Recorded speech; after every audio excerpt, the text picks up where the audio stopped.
Ladies and gentlemen, thank you for joining us today for the Senate Education Committee meeting.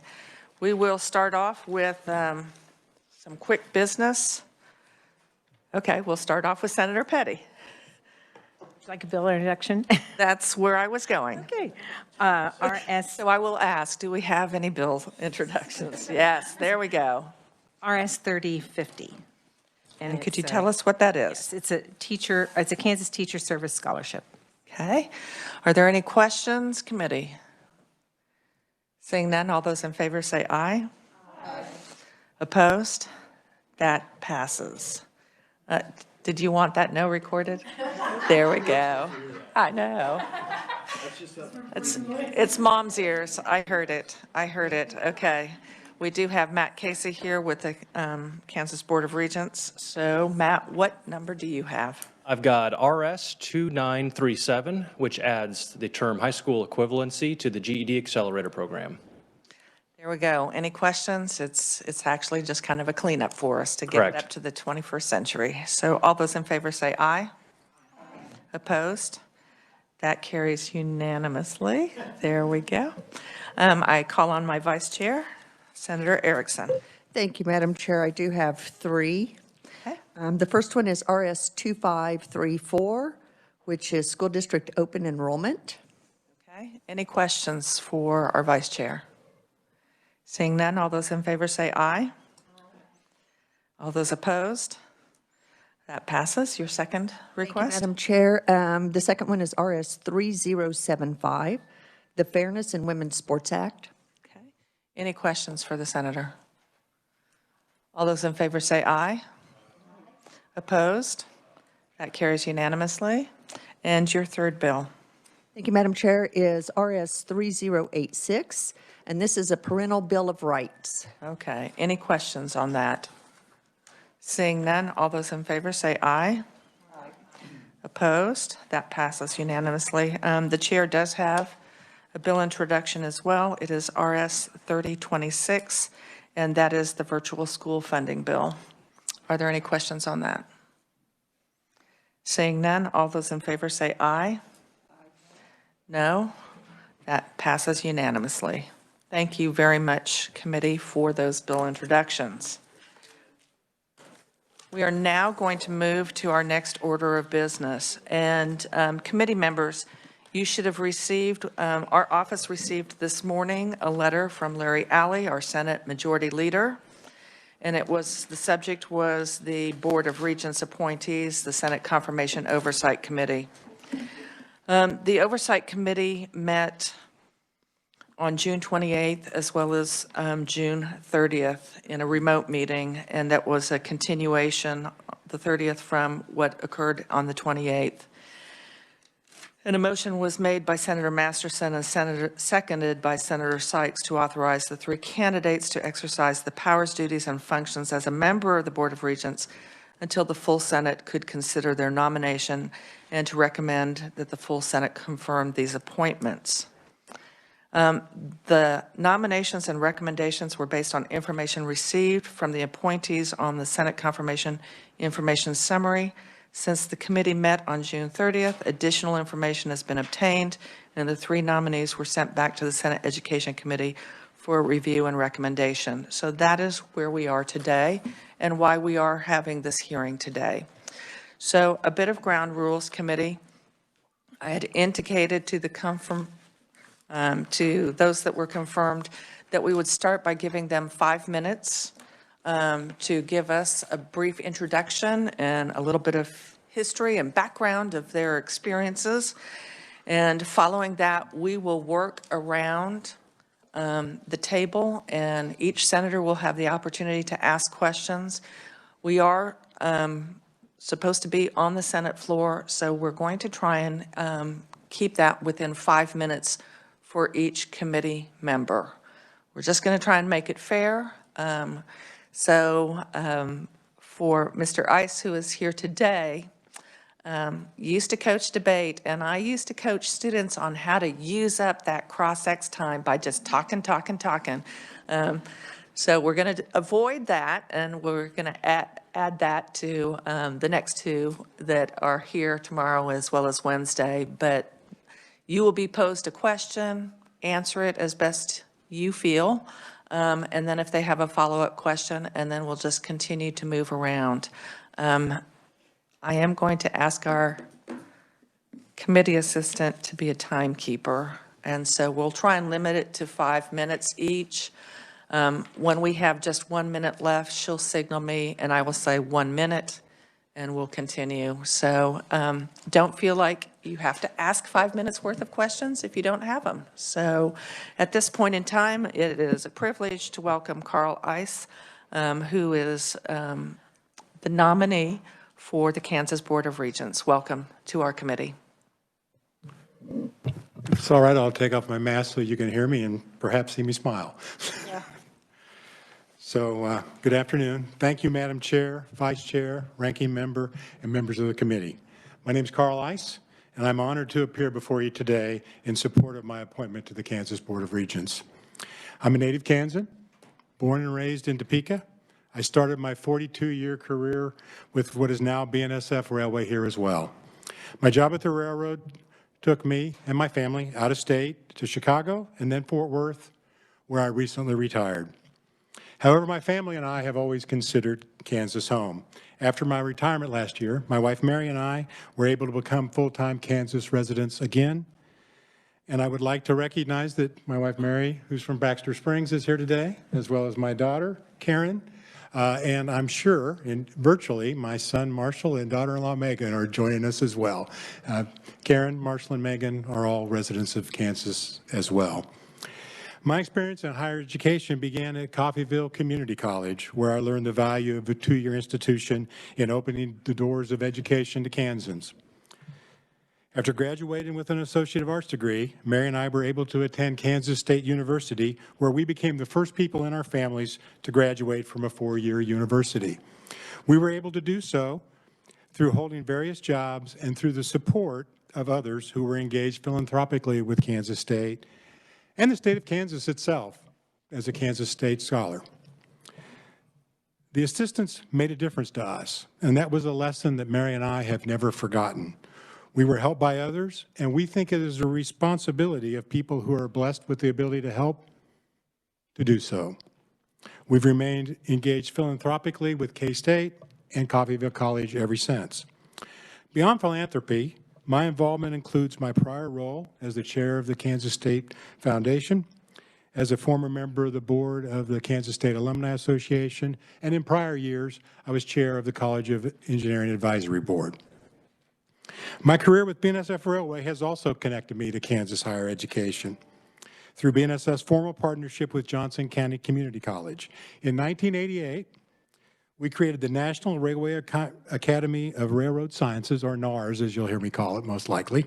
NARS is a certificate program at JCC for students seeking employment in the railroad industry. The program offers training in simulated situations for several career paths at the railroad that span from being a locomotive engineer to a locomotive mechanic. JCC is integral to BNSF as a centralized training center for the railroad. Over 4,000 students annually are trained there in over 12,000 classes. It's a win for the students, for BNSF, for JCC, and for the Kansas economy. We were able to incorporate elements of this curriculum into the diesel technology program at Washburn Institute of Technology here in Topeka. This was created through a partnership between BNSF, Washburn Tech, the Kansas Department of Commerce, and the Kansas Board of Regents. Higher education has been a common thread throughout my life, personally and professionally, and I believe this experience will be beneficial to my service on the Board of Regents. Our Kansas institutions of higher learning are tremendous assets to all Kansans, and I do mean all Kansans. This includes equipping the next generation with the skills and capabilities to thrive and contribute to a vibrant Kansas economy, and also includes someone later in life who's reskilling for a second career. Said another way, Kansas higher education creates the workforce pipeline for the Kansas economy. Our institutions are engines of growth for businesses of all sizes across the state, which also means we must be mindful of being aligned with the needs of our business community. Also, the institutions themselves are large contributors to economic growth in Kansas, where the jobs and revenue generations have been well documented. 1 minute. 1 minute already, oh my goodness. I got a lot I wanted to say. Part of the effort is focused on making Kansas a hub of research and innovation for growing segments of the global economy. I bring in a unique perspective, having been a CEO of a large company and aligning career paths with needs. The JCC program is a good example of this. As a CEO, I aligned large groups of people around common objectives, and we enjoyed success. I'll skip a couple of things I was going to say. Perhaps they'll come back. But I do want to say, after the Confirmation Committee took action last summer, I've served as a regent for 7 months, and I have some observations, primarily which is that I think that the Regent's strategic plan is the roadmap to success in higher education. The 3 planks of helping Kansas families, supporting Kansas business, and advancing economic prosperity have all the elements for success. And I believe that my experience in all of those can help with each of those. And I do want to take a moment, and this may be out of order, but if I may, to thank you for the Promise Act. Oh. You're welcome. And I do believe my educational experience at the community colleges, at the universities, my ongoing involvement since, my service on many boards, and my experience and background at BNSF all can be helpful for the regions. And I think I bring a welcome and unique voice, and hopefully I've been making a contribution. Thank you very much. Senator Gossage, are you ready for us to start with you? Thank you, Madam Chair, and thank you for being here. How do you feel the Kansas Board of Regents can help get the cost of tuition down for students to go to four-year college? Okay, thank you for that. Of course, we've been very focused on being efficient, and that's important, and we'll continue to do that. But I also think growth is a tremendous part of what we need to do. Growth and enrollment is certainly helpful. I think any organization that isn't growing potentially has long-term issues. So I think, again, if we go back to the strategic plan, that has elements of attracting first-generation students, rural students, and setting them up for success. As more people come through, then I believe that can help with the size of scale that would then drive potential reductions. I think all of these things are an investment in the students, and therefore then an investment in the Kansas economy. And it's a virtuous cycle then that we have students that get the opportunities, they benefit from the experiences, they get skills that are relevant to businesses, that attracts jobs to the state, and then that drives the process over and over again. And again, the institutions themselves certainly are big drivers of growth, and they're part of that cycle as well. You and I both attended community college, and we both had a good experience with transferring from community college to four-year schools and our careers. When I'm talking about efficiency, and thank you for your answers, it tends to be when I listen to constituents that their concern is, it seems like that universities and junior colleges are becoming more, community colleges, becoming more and more palatial. And could that add to or contribute to the cost of tuition for my child to go there? Don't necessarily feel that their tax dollars in general, in other words, coming from here, legislation, give us more money. But how can we be, as you said, efficient? But the other way may be, is there, are we spending money not necessarily, you were saying efficiently, but maybe one would argue maybe unnecessary. You know, like some of our public schools will build great big huge Olympic swimming pools, and some parents are upset about that and say, did we really need that on the high school level? Can you think of some other maybe curriculum areas or some ways in which they can cut back on costs to help keep tuition down? Well, I think all of them have been focused upon controlling costs. And if you look at the cost curves of delivering education, it stayed fairly flat, despite the fact that over a longer period of time there would be inflationary increases. So I think our institutions are focused upon that. I mean, I think the investments are more about creating experiential learning, which I think is very important. And where the regents have worked on deferred maintenance, so I think some of the investments go towards that. So again, I deeply believe that we are making investments that can drive good outcomes for all. Okay, and my final question, Madam Chair, is I understand the candidates have been sitting in on the board meetings. What have you learned? Okay, well, thank you for that. Actually, we've been more than sitting in. We've been full Regent members voting and so forth. Again, I mentioned the strategic plan. I think it's great work, and very much is something that we can use as our roadmap for the future. I've also been tremendously impressed with the outstanding people that we have involved in higher education, both the Regent staff and at the institutions. They all are very committed and passionate about the things that higher education can mean to Kansans. And I did have the opportunity to lead the search for the next Kansas State president. I worked with a very accomplished and well-represented diverse group. And one of the things we were struck by was how many quality candidates were interested in our job. It says a lot about how well we're thought of. And we all look forward to the future and President Linton's leadership, I might add. And then, I would suggest that we can embrace the possibilities. There's a lot of good things that can come. Thank you, Madam Chair. Thank you. Now call on Senator Petty. Thank you, Madam Chair. And thank you, Carl, for being here today. It's good to see you again. I was fortunate to be on the Oversight Confirmation Committee hearing, and I'm happy to know that you've been serving on the Board of Regents for the last 7 months, and that unanimous approval that you've received from that Confirmation Oversight Committee.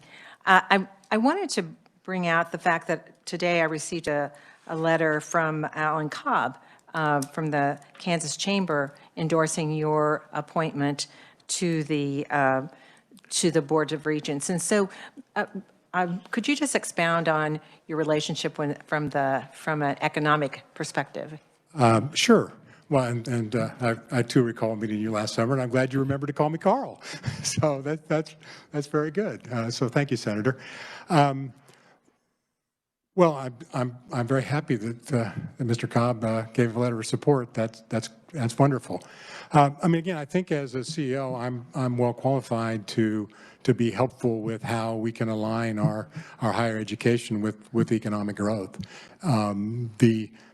The things that we do at our institutions can help businesses, again, as I said earlier, all across the state. And they can attract new businesses with new partnerships and new possibilities to bring people into place. It gives a chance for them to see our great graduates from all of our institutions, and our students are good, and I think always show that and look that way. And additionally, then as people start to experience that, they find out the great things that are possible here. That leads to more job growth. That lets more of our students have opportunities in the state. Thank you. And I know you bring this great perspective of having been a community college graduate and then going on to K-State and being a graduate of that institution. And you mentioned earlier how you were thanking us for passing the Promise Scholarship. So could you just share with us how you see from the Regent's perspective, how that's helping the whole system? Sure. Well, I think it definitely helps the whole system. I mean, if our budget recommendation, we asked for or recommended an increase in needs-based scholarships. I think that's something that's very helpful. Our institutions that have engaged in doing that have seen growth in enrollment, as I mentioned earlier. And I do think enrollment is one of the challenges that we have to address. I think community colleges, as you and Senator Gossage have both said, certainly play a vital role in how we go about delivering education. I think that, with my experience as a CEO, when we would engage with customers, we often would have different approaches for different customers. We might work with another era. We might be in a different business unit, and we would bring forward the things that were helpful for them. And so I think for many prospective students, community colleges are absolutely the right approach. And then lastly, you had mentioned the involvement with Johnson County Community College and then Washburn Tech when it comes to coursework for associate degrees in the railroad industry. When you were first involved with that with Johnson County Community College, was that led by the industry, or was that by the community college, or how did that come about? We often talk about how we want industry involved, so it's Be interesting to know. I think as with all great things, it's both. I mean, I think we certainly work together. Our railroad was certainly interested in establishing the program. And as I mentioned, it's unique. It's our central training facility. So employees all around the country then would come to Johnson County Community College to get their training for the various things that, the various skills that they need for their jobs. But certainly none of that can ever work if you're not working with someone that sees those same benefits. And so I think the community college leadership definitely did that. It's a special relationship for that. I've met with several of the presidents and several of the presidents of the Board of Trustees with Johnson County. It's a unique, again, a unique relationship for us. Well, from the business perspective, that certainly reflects what we say often, that we want to see, businesses involved with our community college and with the education. Thank you, Madam Chair. Thank you so much. Having served on the board in '88, it was just Burlington Northern at the time. That is true. It is. Senator Solentrop. Thank you, Madam Chair. Thanks for being here, Mr. Ice. My questions are going to be kind of straightforward. They're questions on your application. You gave answers to these, and just want to expound on them just briefly. On question 32, have you never been involved in a lawsuit? I thought that the question there was meant for me personally, or my personal actions. So that's the way I understood it. And my wife, Mary, and I have never been sued. And in the case of BNSF, I would have interpreted that as personal actions on my part, which I'll read the question to you. Is your spouse or any other close family member currently or ever been a party to interest in any administrative agency proceedings or civil litigation that is related in any way to the position which you are seeking an appointment? If so, please provide the details. And we were going to ask these questions of all the nominees. Okay, So, no, I've not. okay, just for clarification. Question number 3, or excuse me, number 9. Have you ever played a role or held a position in a political campaign? And if so, please identify the candidates, the dates, and the campaign, and describe your involvement. I would say no, I think is the right answer. We have, my wife and I have made political contributions in some typically national races. Okay, on the national races, nothing on the state level in regards to maybe perhaps this Senate? To this Senate, no, sir. Okay, all right. Question number 18. Do you or your spouse or any immediate family member have a close personal relationship or business relationship with anyone who is also a current member of the Kansas Senate? I think the way what that question means is no. I'm happy that we're friendly to each other, but we don't go on vacations or have or anything separate from business dinners with senators. Those were for clarifications for our own records here in this particular hearing. So thank you very much. Thank you, sir. Senator Erickson. Thank you, Madam Chair. Thank you, Mr. Ice, for being here. It's a pleasure to see you. So regarding question number 2 on your application, when asked about what employment experience you had, it relates to serving as a member of the State Board of Education, you answered a 40-year career with BNSF Railway, including 7 years as CEO. So your response to question 2 places your career and your leadership at BNSF at the center of my questions to you. So my first question is, Mr. Ice, please describe the corporate culture that existed at BNSF during your leadership and describe the corporate culture you attempted to foster there. Okay, well, thankfully, those are close to the same thing. So when BNSF was created, now almost 26 years, a little over 26 years ago, we knew that we would have a culture, and it could just happen, or we could choose what our culture would be. We did the latter. So we very much believe in having an open culture, that we have one that people have a chance to reach their own unique potentials, that they have a chance to contribute and grow and learn, that we listen to customers, do what it takes to meet their expectations, and generally have a style of inclusiveness and engaging people. So, and I always very much attempted to do that. I spent when people see how the leader spends their time, I spent time with customers. I spent time with employees. Once a month, I'd go out to 2 locations and meet with all the employees that want to come meet. We did train trips out on the railroad once a month to also to be able to engage with employees. And I think the things you want to have happen are the ways that one behaves themselves. And so I'm quite proud of the culture we have at BNSF, and I think we've gotten lots of good feedback about our culture. And again, one that everybody has a chance to contribute and make a difference. Thank you. And my second question is a follow-up to that.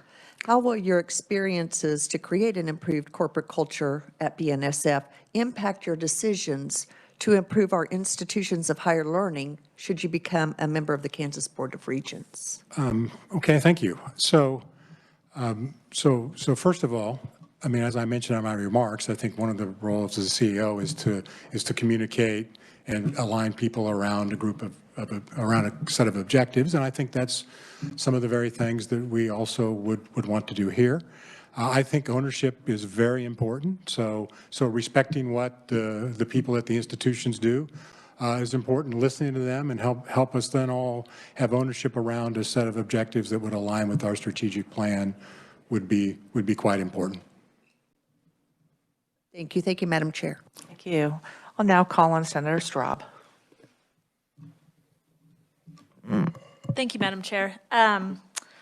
Just considering a few of the complaints I've heard from people over the last couple of years, if you had a student that approached the Board of Regents or a student that has been treated differently because they've refused to take a vaccine or they have left a healthcare program for refusing to take a vaccine, what would be your stance on the board, and how would you handle issues like that? Well, I think that's pretty consistent with the question I was just asked by Senator Erickson. I mean, first of all, we'd have an open environment. We'd want to hear from the students. And actually, the regents, in my time on the regents, we've done that regularly. We've had visits to the University of Kansas, both at the Medical Center and the Lawrence campus, to Emporia State University, and also have a student representative of their various senates at our meetings each month, and also then had breakfast with that group for a longer time frame at our December meeting. So I think we'd have an open environment. We would listen carefully.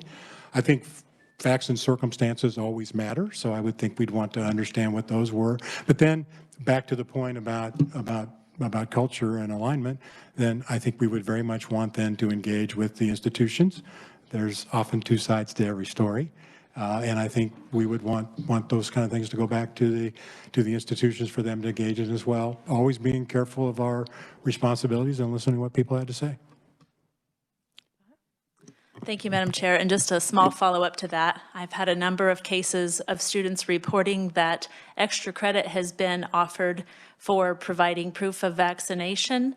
How do you feel about that? Well, this is the first I've heard of that. I mean, I would generally think the credit associated with the course would go towards be associated with course objectives. But again, the facts and circumstances would matter, what classes they were and that sort of thing.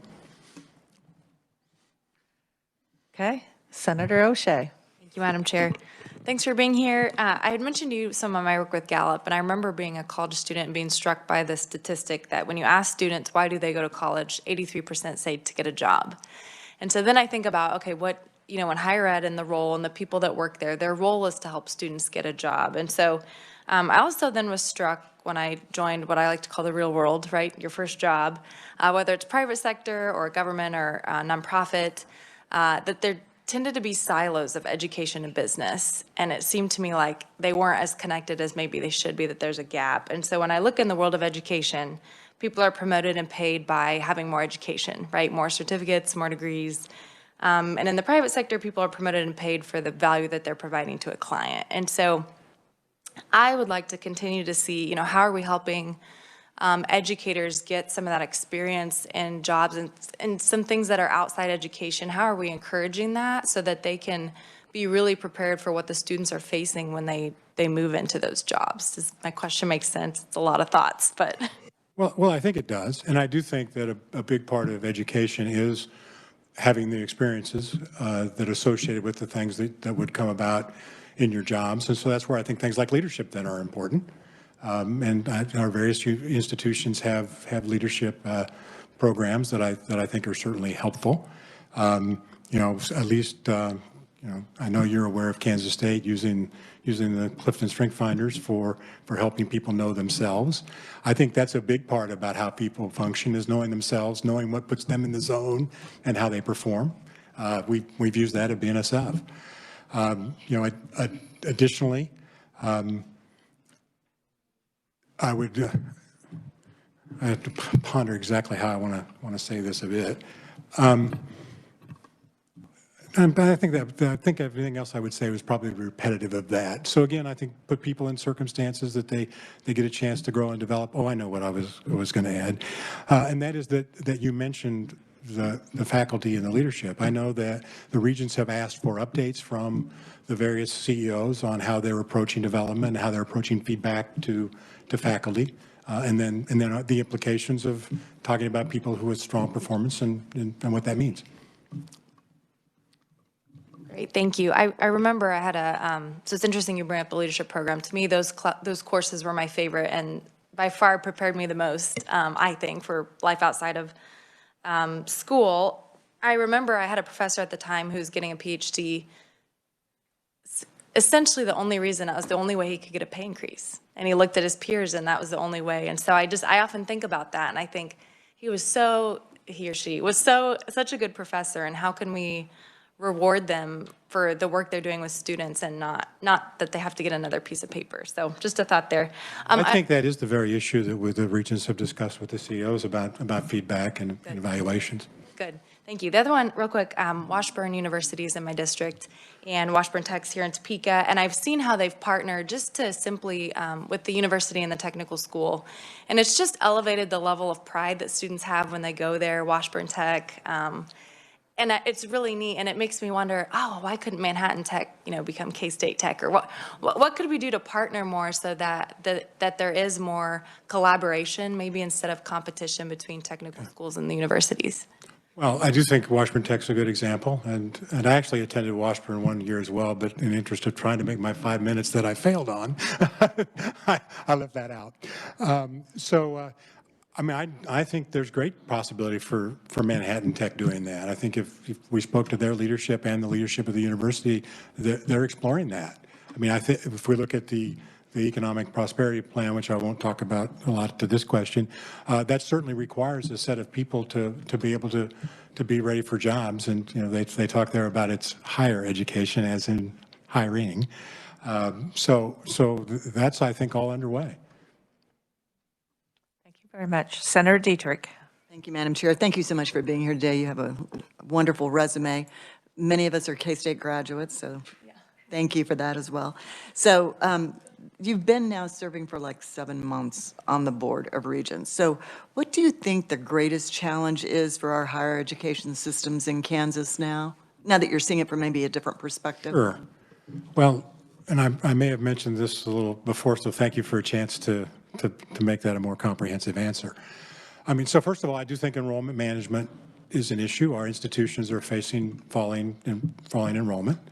I think we can address that by, you know, again, embracing the possibilities, as I talked before, that as we have good outcomes and students see how they can get good jobs, but also make contributions to their communities, both civically and culturally, that I think that makes them value the education, and that therefore they would want to engage. And then again, the creation of jobs that comes from all of that, I think, can also help with the enrollment.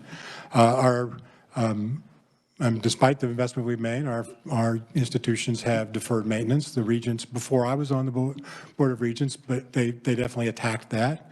I thought that's a difficult topic. We faced that at the railroad too. I told them at the July offsite that, being the CEO of a railroad, I felt like I was an expert on deferred maintenance. But we made progress to where the railroad's in the best shape it's ever been, and we can do that with our facilities as well. And so we have a standing agenda item on one of the committees that I'm on, the Finance and Audit Committee, where we discuss that. And then, so I think those are probably the two things I would mention at the moment. Yes, you still have time left. Thank you, thank you. So if I were to ask you what's most important to you between these two terms in higher education, Is it affordability or is it degree completion? What do you think is more important at this stage? Gosh, that seems like a really hard choice. It is a hard choice, yes. I think we have to start with affordability. Because, I mean, if we go to our planks on our pillars in the strategic plan, we do talk about helping Kansas family, but that actually has three, and that has access, affordability, and success. And so you've named something that's on both of them. But I don't think we can begin if we don't have people that can start, that have access and can afford it. But then we immediately have to work on success. And our budget recommendation covered both of those. And I would think what, as regents, we will do is not accept the tyranny of or, but and not view that we have to have competing objectives, but rather we can accomplish both things. And as we have access and affordability, and we have students engaging, and the value of all that becomes very clear to everyone, that at that point, then we can also have a success and have degree completion. And we are seeing gains in those metrics at most of our institutions, if not all. Thank you. And now Senator Sykes. Thank you, Madam Chair. Thank you for being here, Carl. I was honored to serve on the first Senate Oversight Committee and second your nomination for an overwhelming approval from the whole committee. So glad to hear you back with us today, or have you back with us today. Thank you for that. All right. My first question for you. So 7 months ago, why did you want to be a regent? And then now, after serving as a regent for 7 months, why do you still want to be a regent? And because I'm here, you know that I do. That's true. In fact, I want to more than ever. And we have done the things I believe we need to do to be able to do that. So why do I want to be a regent? Well, first of all, I think education is incredibly important. And I believe it's a differentiator. It was a differentiator in my family's life. It's a differentiator for communities. It's a differentiator for our state.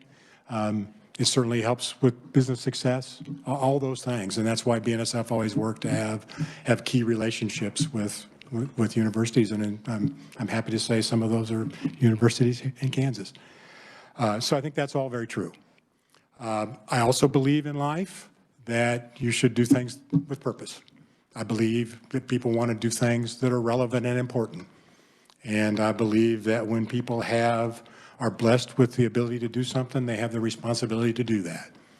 So the day I retired on February 1st last year, I really didn't have being a regent on my mind.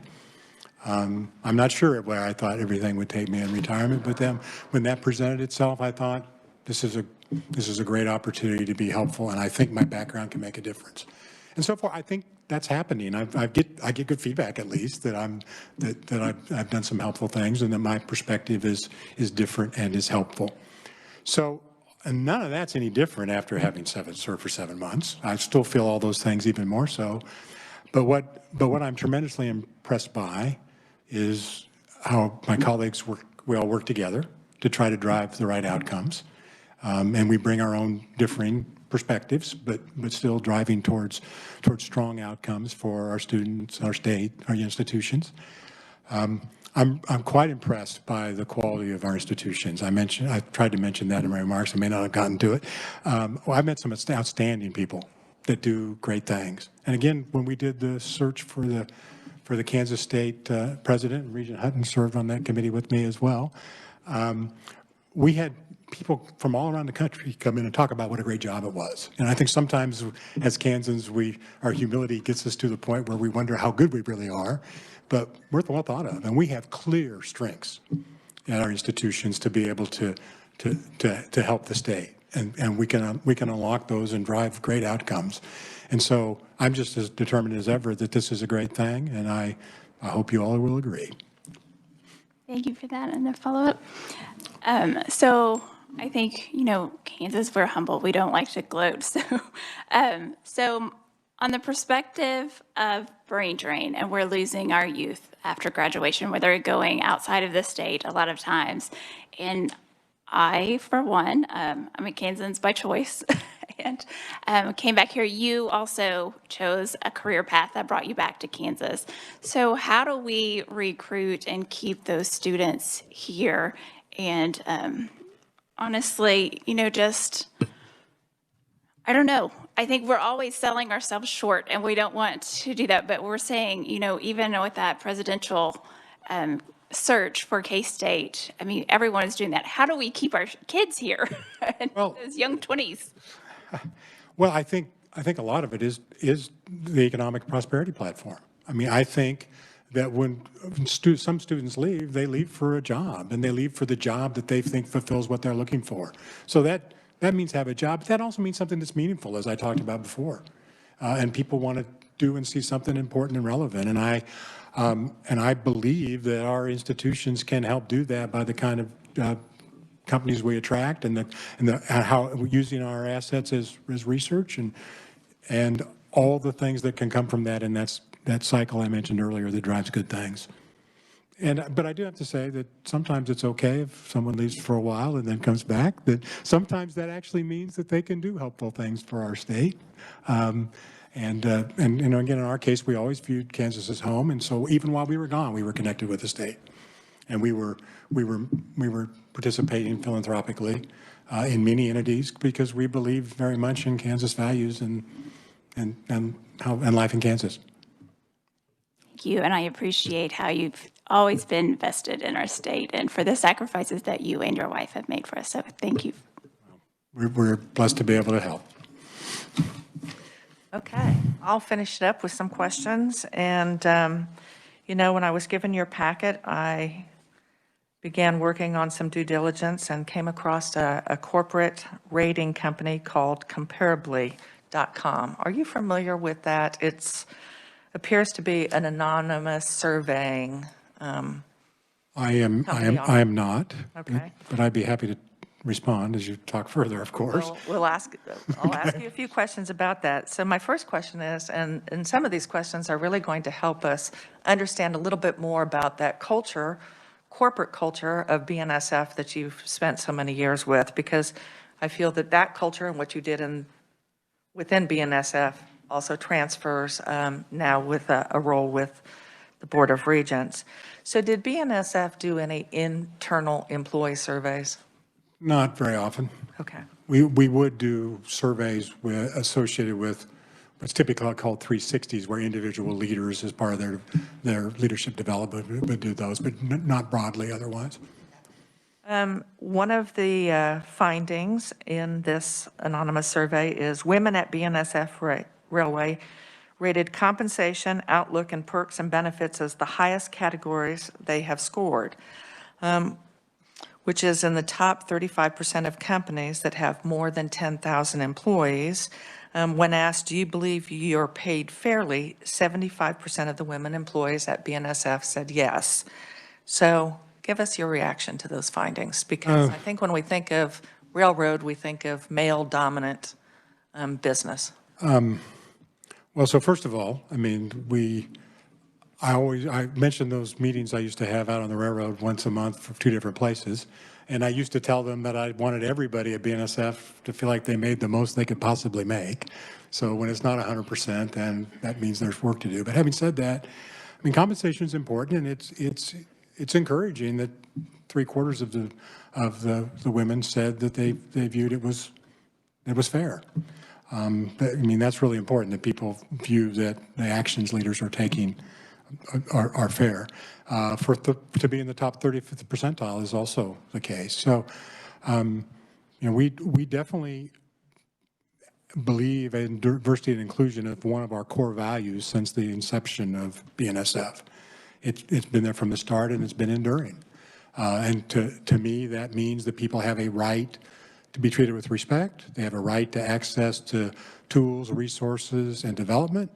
And they have a right to reach their unique potential. So I mean, certainly the fact that we've had women have those observations is good. I might also add that last summer, Forbes actually rated BNSF in the top 10, I think 6, as the most female-friendly employers. Now, that wasn't of railroads. It wasn't even of heavy industry. It was all. And so that's something to be quite proud of. And we certainly have had a number of women have great success at BNSF, but that's because they're really good at what they do. Also, a part of this survey, it said, and you did mention diversity and inclusion, across various cultural dimensions, when asked if they're paid fairly, 46% of diverse employees said yes. Diverse employees at BNSF Railway have rated perks and benefits, team, and retention as the highest category they scored. So talk to us a little bit about just that diversity that is within BNSF. Well, again, it's something that we hold very important. I think that the best of us shine through when we have everybody's skills and backgrounds and talents making a contribution. We try hard then to work to have that happen. When we talk about our leadership model, one of the tenets is to create a compelling vision, and that compelling word is really important. One, that means is people believe it's doable, but it also believes it's something they want to do. And so I think that also means then that as a leader, you want to engage not from your own perspective, but to try to understand other people's perspective well. Listen for alignment, listen for empathy. And I think all that's at the heart of our diversity program. And again, it really in the end comes back to giving people an opportunity, and then they do with that as their gifts take them to reach their own unique potential. So give us a little bit of scope as far as depth and breadth of Burlington Northern Santa Fe.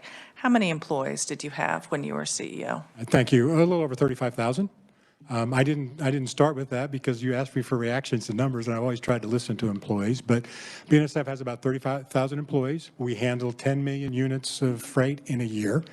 As Warren Buffett once said, we handle more stuff than anybody else on the planet. It's always good to tell a Warren story, right? We are in 28 states. We actually also do go into Canada. We work every minute of every day of the week, every week of the year, and every year of time. And we are historically a unionized workforce, so we have 15 to 20 unions we work with, but more contracts than that because we're the product of a merger of numbers of different railroads. So we probably have dozens of actual contracts. So at any given time, we might be negotiating a union contract. We might have an employment issue. And so part of what I would have always tried to do is listen to people and hear their perspectives, as I already said. But then we still have to make decisions, and we then work to well communicate those. But sometimes people might not agree. And I think from that perspective, that's not something that I ever would think is a good thing. But I also believe the fact that I've been in the circumstance where you make decisions, you have to communicate them, and then you have people who don't necessarily agree or align with those, then that's a helpful benefit that I would bring to my roles in the regions. Okay, thank you. In looking at in the summer when you had a hearing, one of the questions that you were asked was about CRT. Yes. And I'll paraphrase a little bit, but you indicated that you knew that that was a topic that was important in education. So could you talk to us a little bit more about CRT? And perhaps, since you've served on the Regents for 7 months, could you kind of share with us how CRT has interjected or crossed itself into any discussions that the Board of Regents have had? Well, I mean, it is a very visible topic, as you said. I think I said that as well. But actually, the Regents have not had extensive conversations about CRT. Perhaps that's to come in this year's offsite, although we've had an offsite since I was on the board, and again, there were not extensive conversations about CRT. You know, at the time, I talked about the importance of listening to people, engaging. That's what you should expect me to do. The Regents, before I was on the Regents, had a statement they made about freedom of expression that reinforces and endorses freedom of speech. And I think that, again, you should expect me to be supportive of that. Having said that, sometimes when one engages in forms of perspective, then we don't all agree and there's conflict. But I think in that conflict is the opportunity for us all to learn the most. I mentioned diversity and inclusion in the summer. And I think there were some folks that said, well, why do you bring that up? And it's really very straightforward why I brought that up. It's because I believe that the way we advance and the way we make an impact is through our own personal commitment. So I have long had a practice of affirming that commitment. So there's never any doubt that I'm committed to diversity. Now, we can have that impact, and that impact can be for everyone, and it doesn't and shouldn't disadvantage any group. And then I've already told you what I think diversity and inclusion means, but to me it means treated with respect. It means access to tools, resources, and development. And it means the opportunity to reach our unique potential. And again, that's for everyone. You mentioned that freedom of expression, where the Board of Regents have already taken some action on that. So I would put that under the category of free speech. So share with us how free speech is different from academic freedom. We often think of free speech as the way in which an individual personally can express themselves. But from the standpoint of the Board of Regents, how is academic freedom different? Okay.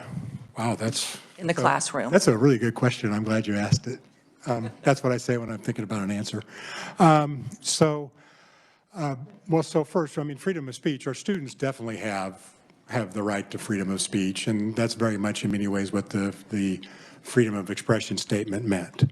I think there's parallels to faculty, but to your point, it is different when we're in a classroom, that the leaders in the classroom also have responsibilities associated with being the person who's leading the class. So they would need to, for instance, be engaged in things that fit with the course objectives. So can you think of any courses where, as far as course objectives, perhaps CRT wouldn't be appropriate to be lectured on by a professor?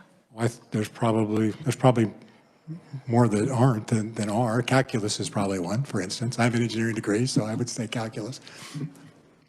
So my final question is, since we do have a few minutes left, Okay. is there anything from that introduction speech that you didn't have time for that you wanted to share with us? We will make sure that our committee assistant gets a copy of that and that it's shared, but was there anything that perhaps wasn't asked of you today or is in a portion of your opening remarks that you just wanted to circle back to for us? Let me think for a moment, but you all are good. So actually, most of what I would say come up in the form of questions. So you've run a great committee. So, I mean, again, I would like to emphasize the community colleges a bit, that I do think they're vitally important for, and open the door to all to Kansans, and that can help with a person for that job. But also, the regents have worked to have transfer agreements and to be able to have that also be an access to four-year institutions as well. So I think that is important. I do think that making Kansas a hub of research and innovation is important. I mentioned that virtuous cycle where students get an opportunity. They develop skills that are important at the right time, the right skills at the right time, and that drives more jobs. And that's a big part of how we can concede. So our strategic plan done well sets up that sort of cycle and that. And then again, I would say it in summary, I mean, we've talked a lot about BNSF, and I'm very proud of BNSF. And we have gotten good feedback in many circles. And that's not about me, that's about all the great people at BNSF that do important work. But it does make me proud of my role there. And I do think there are parallels between BNSF and between the Board of Regents. And I think that means I can potentially bring a healthful perspective on those. But I don't want to accidentally suggest that's all I would bring, because I do think that my experience of having been at a community college, and then as I mentioned, having gone to Washburn for a year as well, and then graduating from Kansas State, and then my wife and my family all staying engaged, philanthropically, but also in roles that were helpful and supportive. And that means I think I've learned about some of those things from that perspective. And then again, I've served on a few boards, both profit and nonprofit. And I think there's an important part of being a board member that is slightly different than you're the person that makes and drives the decisions every day. That's the CEOs at our institution, and they're vitally important to us. And I'm very happy that we have so many outstanding ones. But that also means I think I hopefully know the right way to engage. And I think all those things could be helpful in the work of the regents. Well, Carl Ice, we absolutely appreciate you being here today. We appreciate your forthrightness in answering our very different, varied questions that were put to you today. Committee, I'm going to ask you to make sure that you put the documents that you received back in the envelope, make sure those get turned in to Cindy. If you don't have it with you, please make sure you get it turned in to her by the end of the day. Tomorrow, we will have our second hearing, and that will be with nominee Cynthia Lane. At this time, our meeting is adjourned. Thank you all very much for your time.